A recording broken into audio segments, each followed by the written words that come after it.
Hello viewer, আজকের বিষয়বস্তু হচ্ছে আমাদের আউটডোর বন্ধ হয় কিনা বা কম্প্রেসার বন্ধ হয় কিনা সেটা আমরা কীভাবে বুঝবো।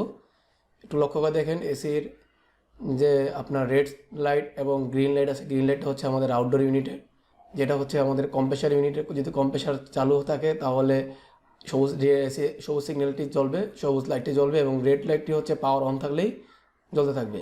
তাহলে আমরা দেখতেছি আমাদের রিমোটে +22 আছে, আমি এটা বাড়াতে বাড়াতে দেখতে পাবো কখন আমাদের গ্রিন লাইটটি অফ হয়। তখনই আপনারা বুঝতে পারবেন যে আমাদের আউটডোর ইউনিটটি বন্ধ হয়েছে। আজকে আমাদের বিষয়বস্তু এটাই। আর এখনও যারা আমার ভিডিও সাবস্ক্রাইব করেননি অবশ্যই চ্যানেলটি সাবস্ক্রাইব করে রাখেন, ভিডিওটি শেয়ার করুন এবং লাইক করুন, আর আপনাদের মন্তব্য বলুন। দেখেন আমি আস্তে আস্তে রিমোটে 26, 7, 8 দেখেন বাড়িতেছি।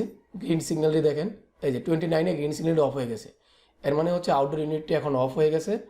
আপনি শুধুমাত্র ইনডোর ইউনিটটি চলতেছে। ইনডোর ইউনিটটি এভাবে হলো অটো যখন হয়ে যায়, আমরা অটোতে অফ করলাম, অটো হয়ে গেলে এরকম হবে। আবার যখন চালু হবে আবার আপনার গ্রিন সিগন্যালটি অন হয়ে যাবে। এইভাবেই আপনি বুঝতে পারবেন আপনার আউটডোরের কম্প্রেসার চলতেছে। সবাইকে অসংখ্য ধন্যবাদ, সবাই ভালো থাকবেন। আল্লাহ হাফেজ।